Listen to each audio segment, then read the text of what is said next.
Hey, everybody. Thanks for joining us. Have a really great series for the YLC Speaker Series today, a part of Pacific Research Institute. We're going to talk a lot about the NCAA. We're going to talk about the new compensation, folks commonly refer to it as NIL, or name, image, and likeness. And we have someone straight from the source. She used to be a sports writer. She is an associate professor at Pepperdine University, and Alicia Jessop. Alicia, thanks for being here. Thank you for having me. So Alicia has written, she helped author one of the congressional bills, written in Harvard journals. She teaches sports. You're also a lawyer too, right? I am a lawyer. A little bit of everything. California and Colorado, and I'm still a sports writer. And still a sports writer. So she is probably, dare I say, an expert on the topic. Well, let's dive in. I think that's something, unless you're following it or you're in college sports, folks might not understand what the Supreme Court case was and what the change was. So could you walk us through that? Yeah, so what's going on in college sports as we approach the fall and the return to hopefully a quote normal college football season? Yeah. It might look a little bit different this fall because your favorite football stars are going to be driving to the stadium in new cars that they've obtained through sponsorships. They're going to be feeding their offensive linemen at dinners that the university is not providing, but that they've obtained through sponsorships. So how did we get here? The NCAA was founded over 100 years ago, and what precipitated its founding was in the year leading up to 1906, 18 young men died playing college football. The sport was widely unregulated, but our president at the time, President Roosevelt, loved the sport. Essentially, he recognized that if regulations were not put in place, the sport would probably go away. So we convened together a group of leaders in Washington, D.C., and what emerged from their discussions was the need for a policy center for college sport. The next year or so, an organization was founded that in 1910 would become called the National Collegiate Athletic Association. Since that time, the NCAA has grown to 1,200 member institutions across all 50 states in 3 divisions of athletics: Division I, Division II, Division III. Central to the NCAA's role is creating bylaws. So it has 3 different rule books for those divisions. These rule books span hundreds of pages long. Yeah. Division I, a central bedrock to Division I athletics is this principle called amateurism. And broadly stated, what the amateurism principle says, up until July 1st, 2021, is all a college athlete can receive in exchange for their athleticism is a college scholarship. So this is the way it's been for nearly a century. Yep. But beginning in 2009, the NCAA began facing a number of lawsuits challenging the legality of that amateurism principle under federal antitrust grounds and state right of publicity grounds. The first lawsuit was filed by former UCLA men's basketball player Ed O'Bannon. That case made it all the way to the Ninth Circuit. In 2014, another case was filed called Alston versus NCAA. It was filed on the first day of March Madness in 2014. And unlike O'Bannon, which involved a lawsuit by a former NCAA athlete, the Alston case was brought by 5 then current NCAA athletes in revenue-producing sports. I'm not going to get into the nitty-gritty of that case because we have a joinder with another case. We have some settlement of the case. Long story short, the case reaches the United States Supreme Court this March amidst the coronavirus pandemic. The makeup of the Supreme Court in 2021 looks markedly different than it did in 2014. Arguably, we have a more conservative-leaning court. A lot of these cases filed against the NCAA, they have a lens of civil rights issues, they have a lens of fundamental fairness, but also central to the cases is free markets, is the opportunity for college athletes to compete in a free market to benefit from their name, image, and likeness. So the United States Supreme Court in June of this year, June 24th, 2021, issues their ruling in what is now called the NCAA versus Alston case because the NCAA petitioned to the Supreme Court for review of the Ninth Circuit's ruling. This is an antitrust law case alleging that the NCAA limiting what a college athlete can receive to a scholarship amounts to price fixing. The Supreme Court hands the NCAA a 9-0 loss. It's unfathomable. It's very rare that the Supreme Court agrees, all 9 of them. We have very differing philosophical views on this court. All 9 justices determine that the NCAA limiting what college athletes can receive to a scholarship violates antitrust law. So in the wings of this decision is a law that was enacted in 2019 in California, Senate Bill 206, better known as the Fair Pay to Play Act. In 2019, California became the first state in the nation to restore to college athletes their right that every other citizen in the state has, that right being the right of publicity. California gave the NCAA up until 2023 to come into compliance with the law. In the meantime, other states realized that this was a competitive issue and that if California had this law, but they didn't, they were going to lose top recruits to California.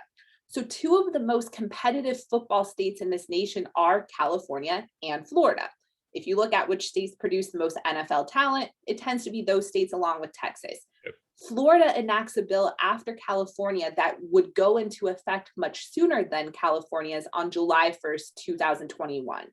So the Supreme Court's decision, while on its face, did not allow college athletes to profit from their name, image, and likeness. All that case allowed for was college athletes to receive unlimited benefits tethered to education.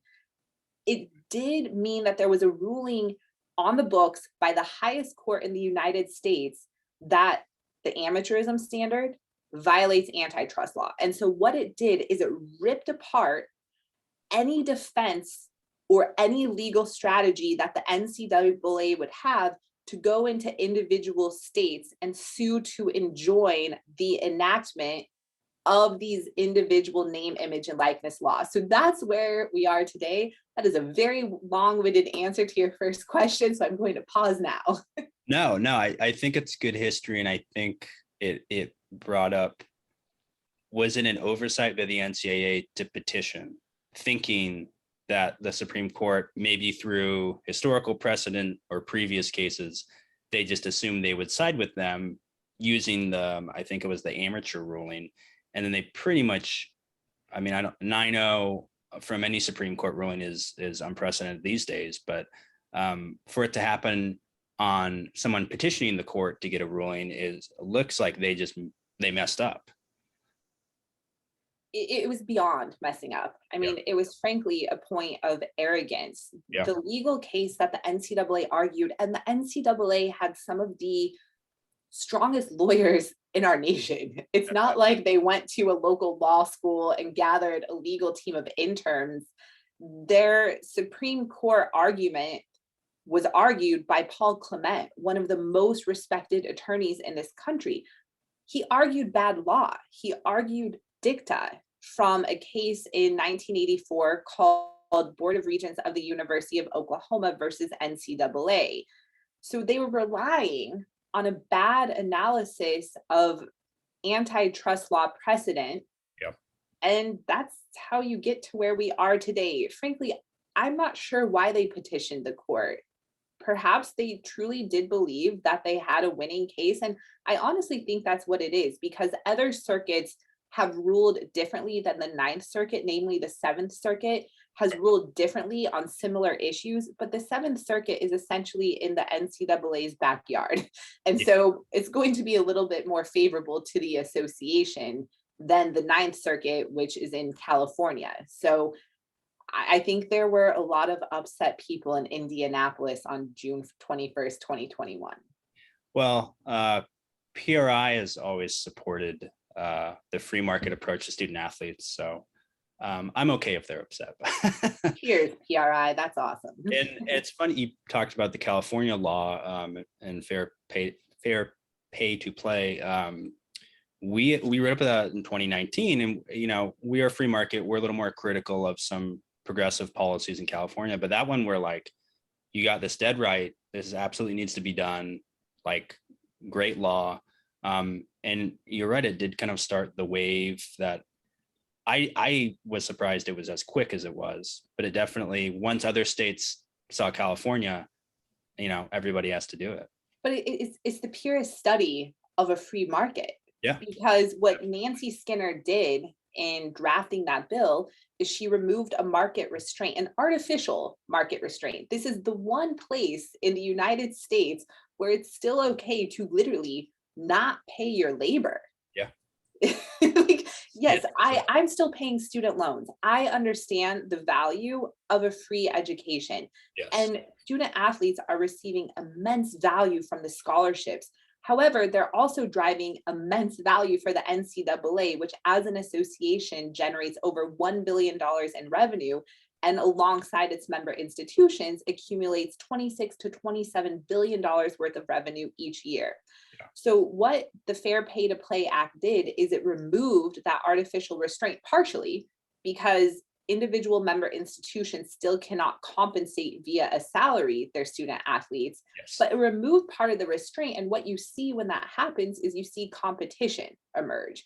And so Florida knew that if it didn't react to what California did, it was going to lose out on the best student athletes in this country. And now we have a situation where student athletes in all 50 states are engaging in their name, image, and likeness right. Well, let's go into a little bit of that. Name, image, and likeness has been on the books for a couple months, and we've seen some of the articles. The recent one I saw was, I think Dr. Pepper had signed somebody. There's local, you talked about the barbecue joints. I think it was the University of Arkansas had signed the quarterback and offensive lineman. It was for like a barbecue or like a buffet restaurant, which is great marketing, pretty genius. That the Alabama quarterback, I think Nick Saban was quoted that he's close to, I think, $1 million. Do you think it's working as anticipated, or are there any surprises that you've seen? No real surprises. I do think it is working as anticipated. I think for me, I've worked in sports for over a decade. What perhaps is surprising is the number of college athletes who are getting deals. If you study sport endorsements, I think there was this belief that every professional athlete has endorsements. That's really not true. If you study the endorsements that most professional athletes have, they come as a result of what is called group licensing, which is where the union is assigned rights from the athletes to go into the marketplace and secure sponsorship deals that require the whole group to enter into them. So these would be things like trading cards, video games, collectibles, etc. Most of your professional athletes, if they have an endorsement deal, it typically comes through group licensing. It's only your premier athletes that have the car deal, the body wash deal, the consumer goods deal. So I think the biggest thing that's been surprising to me is we're seeing a wide gamut of college athletes secure endorsements. And why I think that is really boils down again to free market economics, where some of these smaller companies did not have the marketing budgets in place to be able to offer a professional athlete a sponsorship deal, but they do recognize the value of sport marketing and being aligned with people with strong brands. And they could use their smaller budget to secure a sponsorship with a college athlete. So that's what I think is happening there. Today is August 12th when we're recording this, and a new exciting opportunity was released today where a restaurant called Walk-Ons is offering a deal once a week throughout the college football season to a walk-on athlete. So we're literally seeing every range of athlete getting in on this opportunity.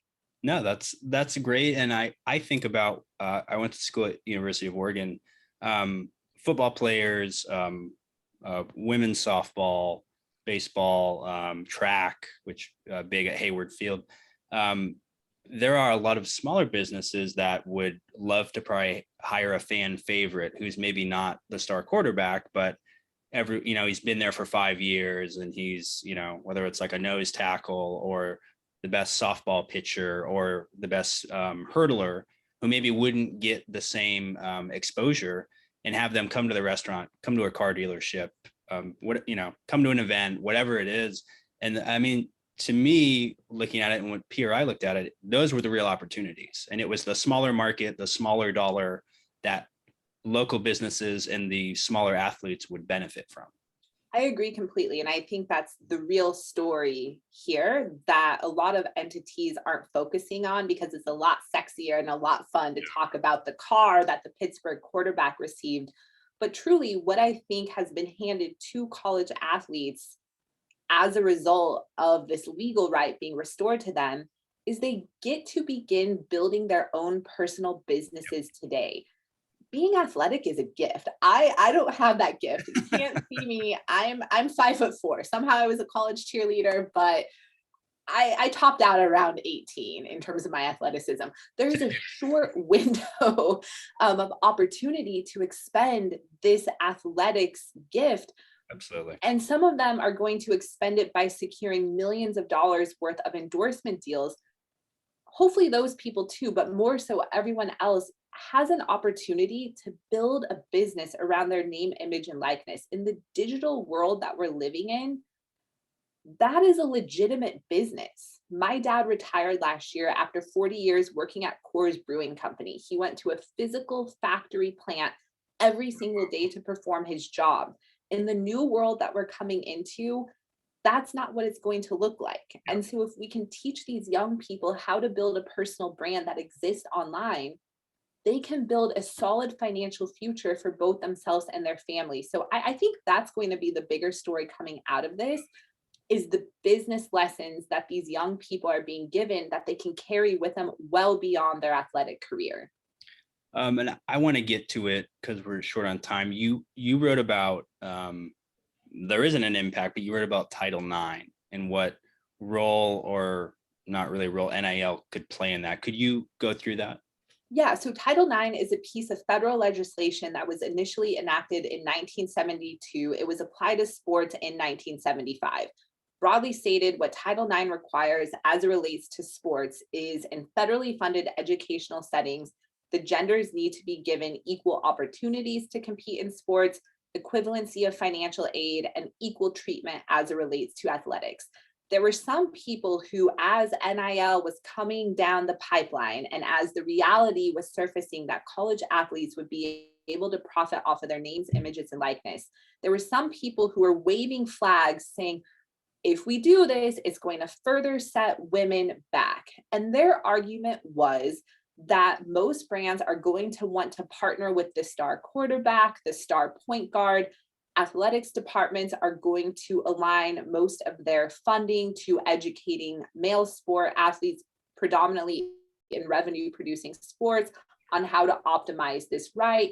And it's going to push women even further behind the starting line than they already are. Women still face grave disparities when it comes to publicity in sports. Recent research shows that women's sports only receive 4% of advertising exposure and television time.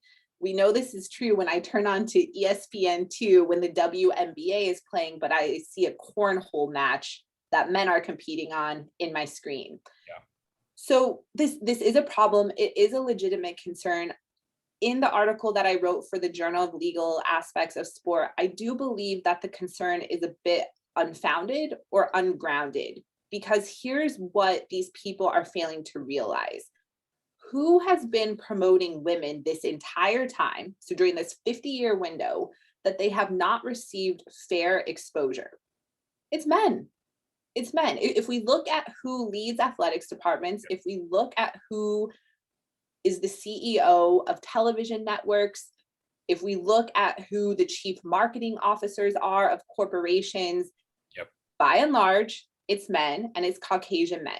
We have seen that when women have their rights restored to them to go into the marketplace and profit from their name, image, and likeness, they do infinitely better than when they leave those rights in the hands of the male decision makers. Case in point here is the United States women's national soccer team. So in 2017, when that team was crushing it, they were winning on every stage. their group licensing rights and their right of publicity were held by US Soccer. And so what that means is it was US Soccer's job to go out into the marketplace and secure endorsement deals for these women.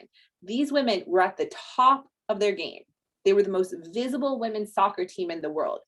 US Soccer secured literally zero group licensing endorsements for them. In their next collective bargaining agreement, the women took back those rights from US Soccer.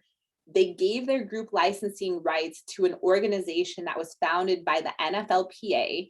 Okay. That organization bullishly went out into the marketplace and secured numerous deals for these women. And so I think it's very short-sighted to say, well, if we give this right to college athletes, the men are only going to get further ahead. Sure, the way that the system works might allow men to continue on their trajectory. You might have athletics directors and chief marketing officers who want to continue the status, but we've learned that this system doesn't work for women. And so women can either keep playing in the system, or they can say, nope, we're going to take our power, we're going to take what is ours, and we're going to go into the marketplace, the free marketplace, and we're going to find our own deals. And you are seeing female college athletes do that. Some of the most visible athletes to take advantage of this right have been women athletes, and that's inspiring. And I would think NIL would, and you're saying this, but it would open the opportunities. It would make even more opportunities for that. And it like does. For it them, does. And for a company to come, or real quick, and I'll let you finish. There was an article, and I think they play for Fresno State. They're basketball players, and they, through, I think it was TikTok or Instagram, they have it was like glass companies or a watch company, but I think it was like $30,000. It was a lot of money, and like those opportunities, I mean, you wouldn't have had that without NIL or any other agreement, probably. Completely. And I think so. Those are the Cavender twins. They're basketball players at Fresno State, and women, if they're able to get their business ducks in a row, female student athletes actually have a better opportunity to monetize their brands than men, because they have more followers on social media. If you look at TikTok and Instagram, in the article, the example I use is UConn basketball. So UConn is a unique case study because that men's basketball program and women's basketball program, they're both very successful. So I looked at the Instagram followings of athletes from both genders teams. The women outpaced the men's Instagram followings by large. So Paige Buchers, the star basketball player on that team, she has one of the biggest followings in all of intercollegiate sports.